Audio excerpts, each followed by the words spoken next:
What's up, everybody? We're here with more content from the Dragon Ball Super Fusion World Regional at Mesquite, Texas. This time with another top 16 deck. We're going over the GT Goku, played by Champagne Hoppy. So we got the your final performance was X2, top 16 with a deck you're obviously a big fan of. Absolutely. So we're gonna get right into it, go over the choices that we made for this deck. I mean, black hasn't really changed too much over the course of the set releases, but we like getting into the nitty gritty and explaining why we play certain things. So we'll go down the line and see what we got. All right, so we're starting off with 4 cantrips. Pretty self-explanatory. Gotta draw. Yep. We got 3 Girus. This is mostly for the matchup with Halo Ku. Yeah, for sure. There's a lot of pesky, one drops that can be, resolved with this guy. We're running 3 of the Hercules. Just to recur any 1 drops, my extras, Ultimate Sparking times 10. Super duper useful. It's what Pilaf should be.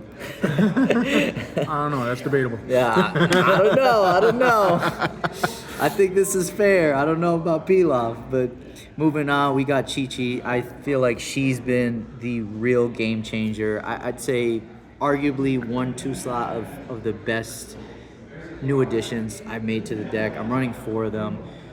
Being able to combo from the grave is just really good. Absolutely nutty, because I can defend myself and, save this for an end. If I want to go for a kill shot, it's super plus. Like I can take from my life, put it in my hand. So it's just an overall great finisher, and it's great. It's phenomenal offensively. It's such a great design card because it's a 1 mana card. It's a 10k combo, and then it's able to bring a card out from drop just to add on to a more incredible combo. And then the synergy it has with a lot of the other cards in this deck, it's just fantastic. Absolutely. Next we have Par Bros. Yep. This one's just to stun any big bodies.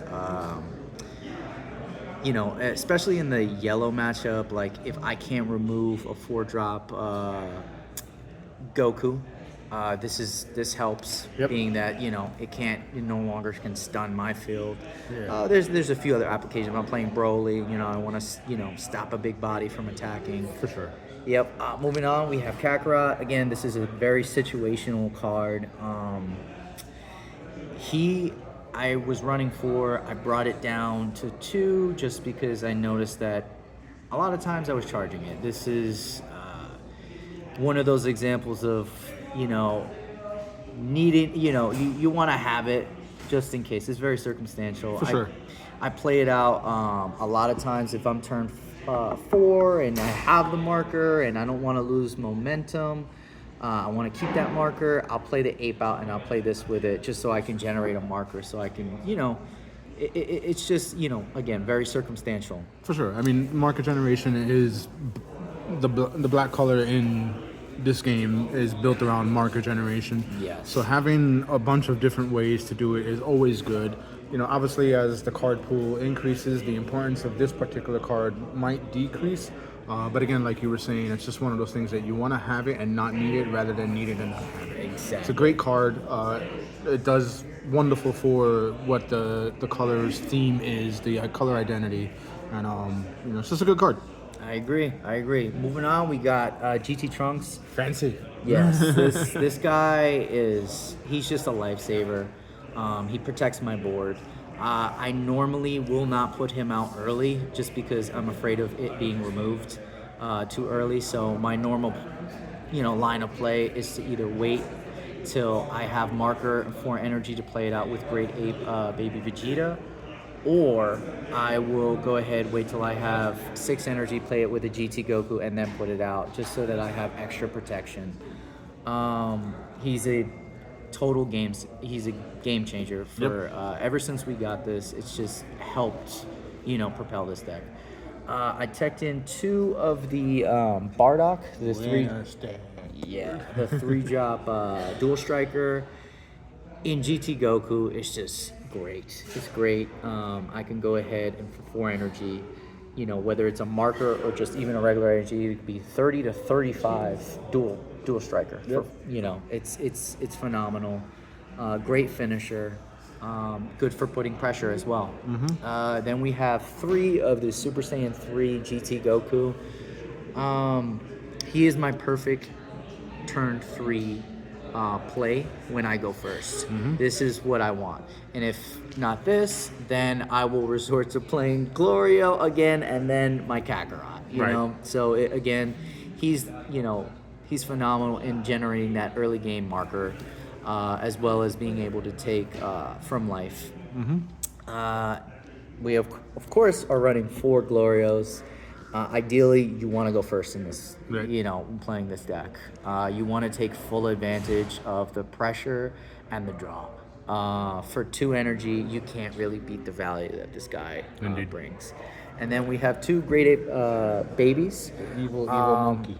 Yeah, again, a little like the antagonist of this deck, but he techs in perfectly.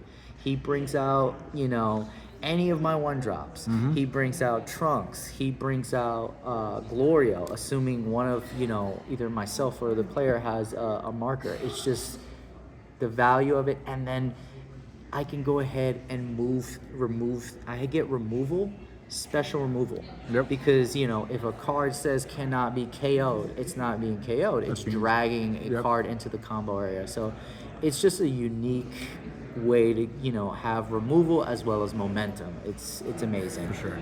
I checked in one of these. It's leader locks to GT Goku. Yep. I'm running one of them just because a lot of people don't expect it. It's a 4 energy, dual striker.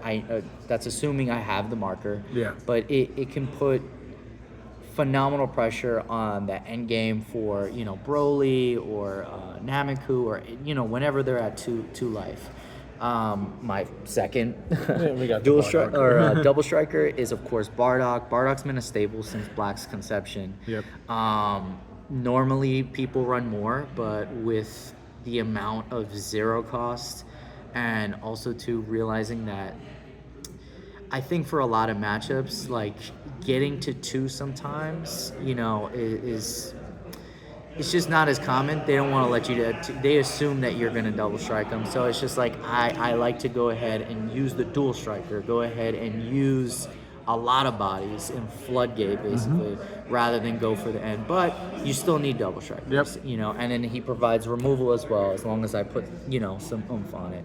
And with the Chi-Chi, both of these cards are just straight amazing. Straight up phenomenal. Yeah, great. I'm running 4 of the GT SCR Gokus. Staple since Again, inception. he's a staple. It's just great being able to get that value of marker generation as well as getting that draw.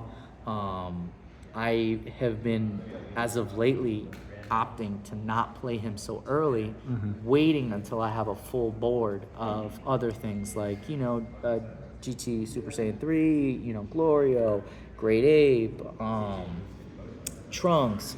And then when I'm at 7 energy with the marker, I'll play 2 at the same time. So I go ahead and get that double draw at the end, and again putting an immense amount of pressure. Now, One of the things about this card, just like elaborating on what you were saying, how a lot of people just love to slam this on 4, and it's like you have so many other options. Like building up the board before you play this guy tends to work out 100% more in your favor as a player. So key strategy for those of you who are thinking about playing Black, like you don't always have to play this on 4. You look at what you have in hand, figure out your curve a little bit better, and play this card when the situation actually benefits you. Absolutely, I couldn't agree more. And then our last big body, Gogeta. Man, this I would say Such a strong card. I would say tied with Chi-Chi. Yep. He is just a game changer. Being able to get removal of whatever off their board, and again, it's not a KO, it's just straight removal. Like it gets around a lot of, like, I can get rid of Jiren's, I can get rid of Broly's. Like it's just phenomenal value. I generate a marker, and it prevents the opponent from restanding energy as well as bodies. So, dual strikers don't work. It shuts off Yellow Vegeta's leader ability. It shuts off Janemba's leader ability. It shuts off a lot of the key, cards within Majin Buu. It's just overall value. I checked in one Soul Punisher. How did that work out for you? I didn't use it today. Okay. I didn't use it today. I thought I was going to run into more Brolys.